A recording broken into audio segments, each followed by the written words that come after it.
Have the Denver Broncos passed the eye test in the 2025 preseason? And with roster cuts beginning to roll in across the NFL, which Denver Bronco finds themselves potentially on the outside looking in ahead of roster finalization that comes tomorrow afternoon? All things to come on today's rundown, but I want to begin with some things that we saw in the Big Easy as the Broncos complete their undefeated preseason, going 3-0 after dispatching the New Orleans Saints 28-19. And while that doesn't necessarily bode for a projection into the regular season, if you'll remember, the infamous 0-16 Detroit Lions went 4-0 in the preseason. I have heard it said many times, and I fully co-sign it. Preseason games in the NFL don't count, but they do matter. And the context as to why they matter is different team to team, position group to position group, situation to situation, etc. For example, this Broncos offense that got off to a pretty sputtering start to their preseason and didn't look all that great throughout the first 2 weeks against the 49ers and Cardinals, and even in the first series or so against the Saints, kind of felt like more of the same. But then they came out, they turned it around, and they got things rolling, capping off with a touchdown pass from from Bo Nix to Courtland Sutton. One of two big plays between Bo Nix and Courtland Sutton on that drive. And that is kind of in a microcosm sense, something that I think does matter in a game and in a section of the season that, quote unquote, doesn't count, because it seems pretty evident. And that observation in the game against New Orleans, where Bo Nix and Courtland Sutton look like they are as sharp as ever and have lost no connectivity or synergy or connection chemistry between the two of them, and we expect that to continue to grow into Bo Nix's sophomore season. That does matter, in part because it doesn't quite feel like the timing and the chemistry and the rhythm with the rest of the wide receiver room is on that level. There's always going to be a leader in the clubhouse in that department, but it does matter that Bo and Courtland are continuing to validate our previous expectations from the last year, because Troy Franklin is not quite there yet as he continues to ascend and potentially challenges Marvin Mims for that wide receiver 2 spot.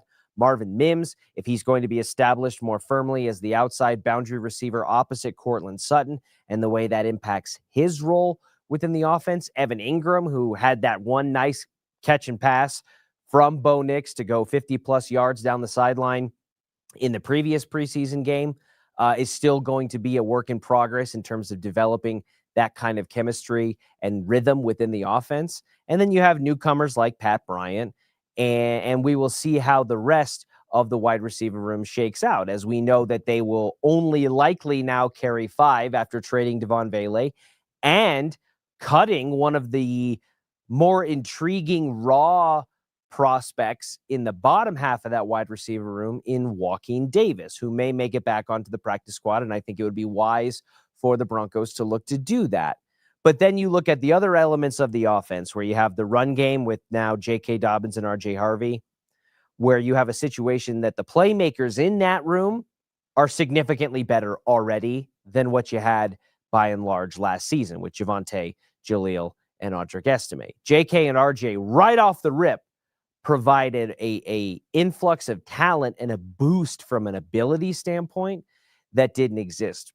But the timing and the rhythm isn't quite there in the run game, it feels like, either. You know, there have been moments and situations where they've been able to be productive and chunk off a couple of big runs, but with both backs, more so RJ Harvey, because of his length of work in the preseason, has been issues of, are we going to bounce it outside the way that he did so often at UCF? Is he going to have, gap integrity and be able to hit the hole where he needs to hit it and able to keep the offense moving in that respect? We saw more of that on the latter half of the preseason than we did maybe in the early onset. But I still kind of have a question as to whether or not this Broncos offense is going to run the ball dramatically better than they did last season, where, yes, they finished right around the middle of the pack, 16th or 17th or so in rushing production. but that was also fueled pretty heavily by Bo Nix's legs and his contributions in the run game to be able to extend drives and bail them out of bad situations, potentially even on third down. So that part to me is still up in the air, but I think that the playmakers in that room provide enough upside and enough hope that you would think they're going to be better in that department than they were last year. And there's been some question about the offensive line. They get a lot of love nationally and certainly locally about being one of the better offensive line units in the NFL, who is excellent in pass protection. And the way they're talked about with their run blocking is maybe putting them in that slightly overrated category, because there's a part of me after hearing and listening to the likes of Mark Schlereth and others who played the position and break it down more closely than you or I ever could. It does kind of feel like maybe there is some blame to be shared on the offensive line, in addition to the lack of talent at the running back position that they had last year, to have what resulted in one of the lesser prolific run games in the NFL. I would think, and again, I'm projecting and using speculation with maybe a sprinkle of optimism, to say that this offense is going to be more balanced than it was in 2024 in 2025. And I think that if they want to continue on the trajectory that they've now set themselves on, they need to be. Because when you go from a kind of listless, backwards trending franchise, the way the Broncos were for the better part of a decade leading into the 2024 season, and then snap it all around to a 10-7 season and break those streaks of losing seasons and non-playoff appearances, and then make a wild card berth with a rookie quarterback, and then shifting into 2025. When you do that, your clock resets dramatically, in my opinion. You go from what could have been a multi-year rebuild to now a retool and conversation shifting toward how do we maximize the rookie window of our potential new franchise quarterback.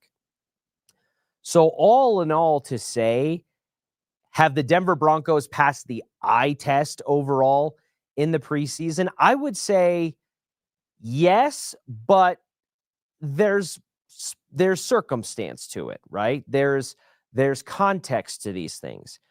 When you talk about the eye test, right, you're traditionally talking about the starting offense, right? Because that's who's going to be on the field for the entirety of the regular season when the games finally do start to count.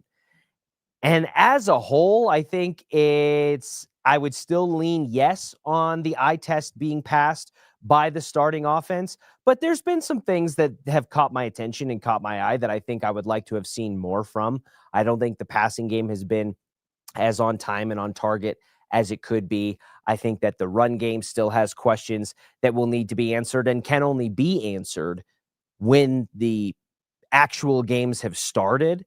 But yes, overall, I would say that the Broncos as a team have passed the eye test. If you want to look on the defensive side of the ball, the depth, talent that they have shown, from the likes of Jonah Ellis as a pass rusher to Lavelle Bailey in the inside linebacker room, the depth that they have at the cornerback position, and even in the interior defensive line, where they've got a significant number of bodies who prove to be and should be major contributors. I think that despite what we have seen in the limited sense from the starting group, our level of confidence in them going into last year, and then the depth, the way that it has shown itself in the 2025 preseason, is overall encouraging. And some of that can be said about the offensive side of the ball too. I mean, shoot, Troy Franklin and Pat Bryant showed enough in the preseason to move the Broncos to not keep one of their top three receivers from last season in Devon Bailey, who was just a second-year player making less than $1 million under his contract. So there's clearly positive progression and development there. I think that in the running back room, you have more promise and more upside and potential as a playmaker in J.K. Dobbins and R.J. Harvey than you had in anything we got from Javonte Williams, Audric Estime, and yes, even Jaleel McLaughlin, who appears will probably make this final 53-man roster, even if it means they have to carry 4 running backs. And then Bo Nix, right? That's something that everybody focuses on when it comes to the quarterback position at the NFL. Has he looked his sharpest at times during the training camp process, the joint practice process, and even the preseason? No. But that's what the preseason is for. You're not supposed to, nor do you have to, ace every single practice exam. You just have to get A's on the tests that count. So for Bo Nix to be able to work out some kinks, work through some timing and some rhythm issues with a lot of new moving parts on offense, and be able to culminate and cap off his preseason with that scoring drive against the Saints, where he throws the touchdown pass to Courtland Sutton and had a beautiful rollout pass off his back foot to Courtland Sutton prior to that on the drive. I think that Bo Nix is still and should still be looked at as a quarterback with a significant runway of potential in front of him, and someone who should continue to progress in an upward direction. So if you take all of that in mass, yes, I think that the Broncos, regardless of what their record says, even though they went undefeated, passed enough of an eye test overall for me to say I don't see a significant reason why there should be regression rather than progression in 2025. And as far as players on the outside looking in, or how it's looking, well, Audric Estime certainly seems to find himself in that category. And he did have a little bit of flash overall. Statistically, he wasn't terrible. He had 8 carries for 45 yards and a touchdown, was a minimal factor in the receiving game.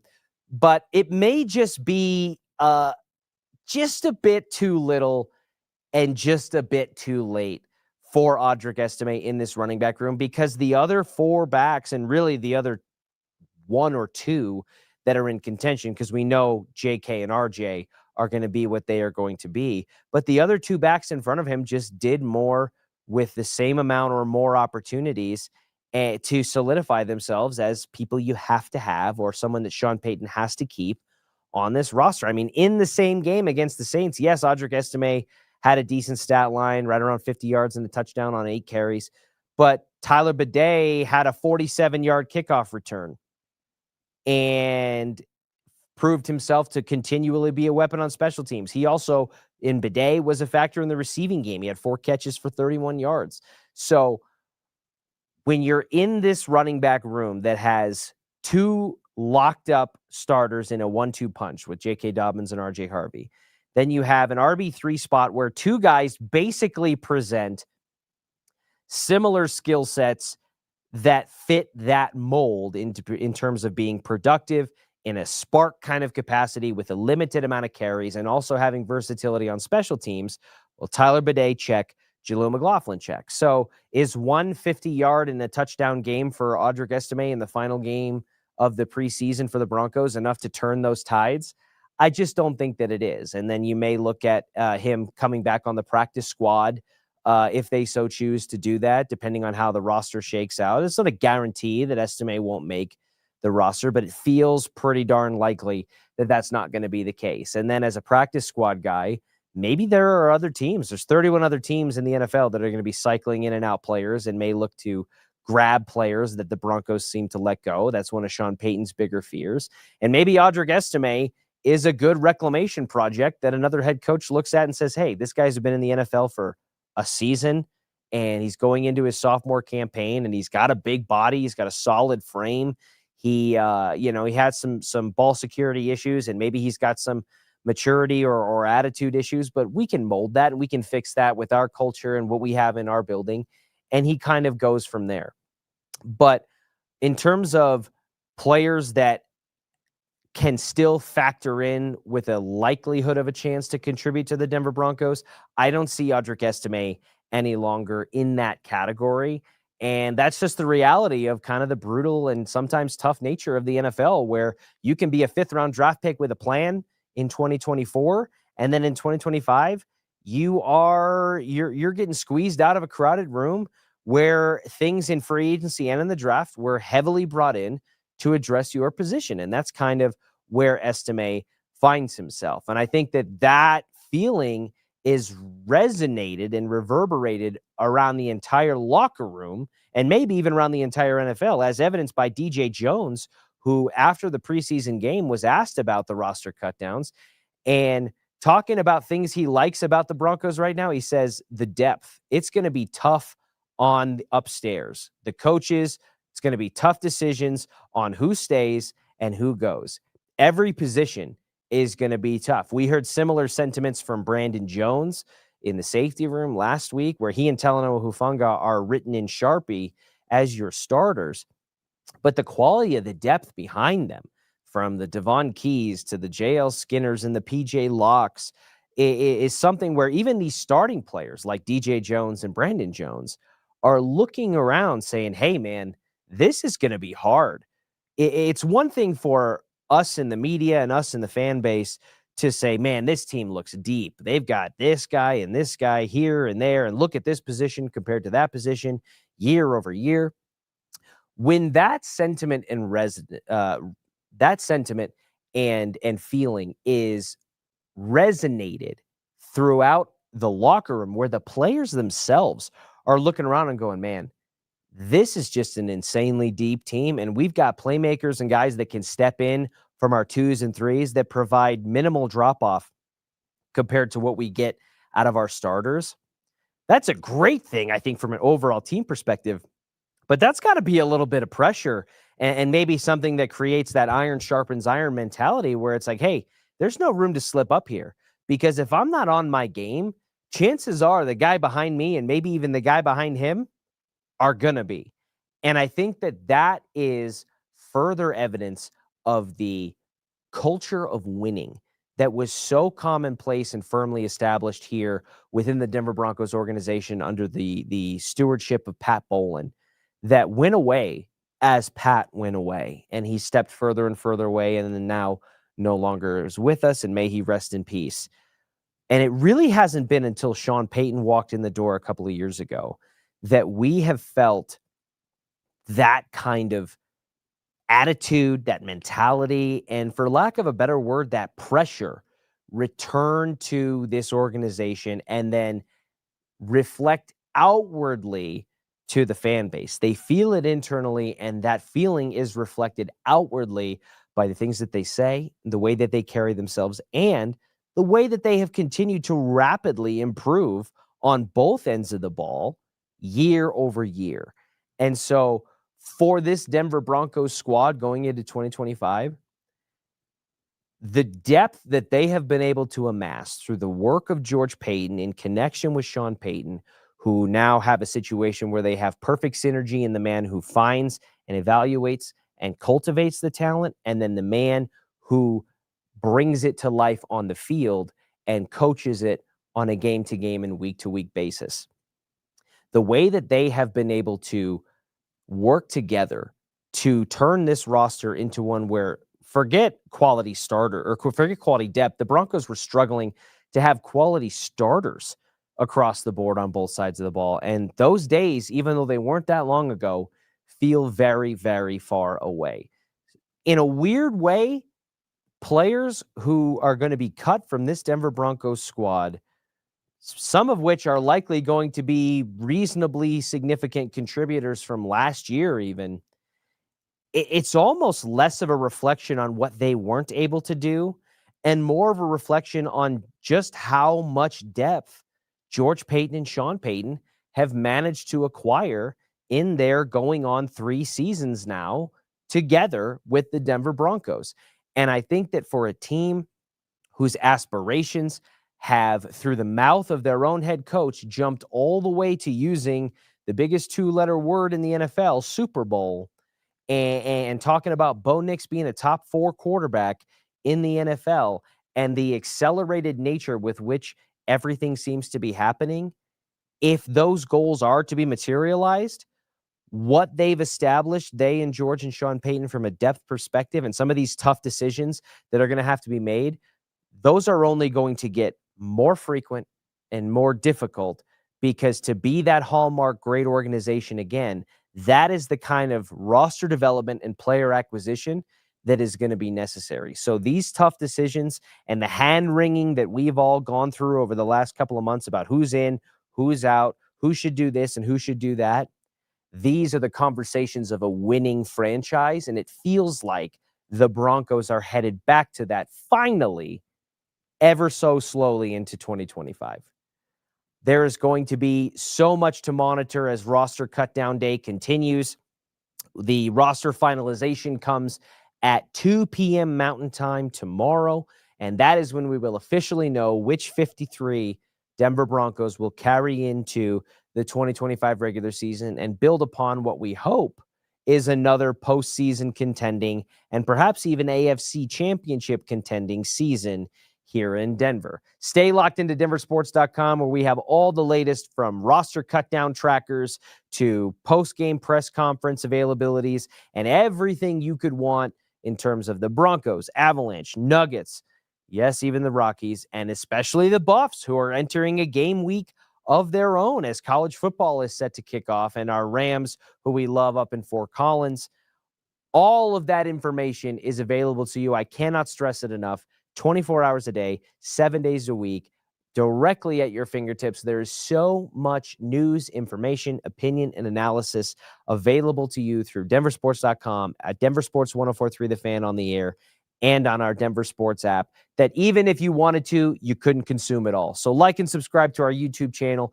Give us a follow on all of our social medias. Interact with us here in the comments on YouTube and all of our various socials. And we will catch you again tomorrow at noon. I do what I love what I do. It's second nature to put in the work.